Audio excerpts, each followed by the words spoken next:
जेव्हा आम्हाला काही काम राहत नाही ना तेव्हा आम्ही माडामध्ये निवांत बसलेलो असतो. सुशिक्षित बेरोजगारी सध्या लई वाढली आहे.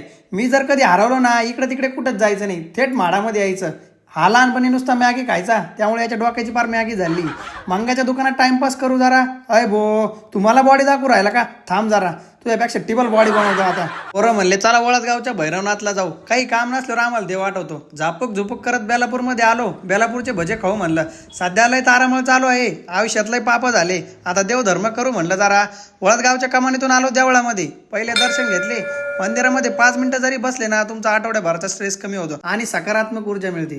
तुम्हाला वाटत असेल हा कायम मित्रांसोबत राहतो, काही पण म्हणा भावांनो, मित्रांशिवाय आयुष्यात काहीच मजा नाही. आम्ही कायम गँगनेच फिरतो. सारी दुनिया एकीकडे आणि आम्ही चौघ एकीकडे राहतो. गौऱ्यालय कलाकार आहे हो, बायांची आवाज काढतो. देवळात आल्याने नवीन मार्ग सुचतात, अडचणी दूर होतात. मंदिराचा परिसर पण एकदम आनंददायी आहे. मित्रांनो, बेलापूरला आले तर इथं नक्की या.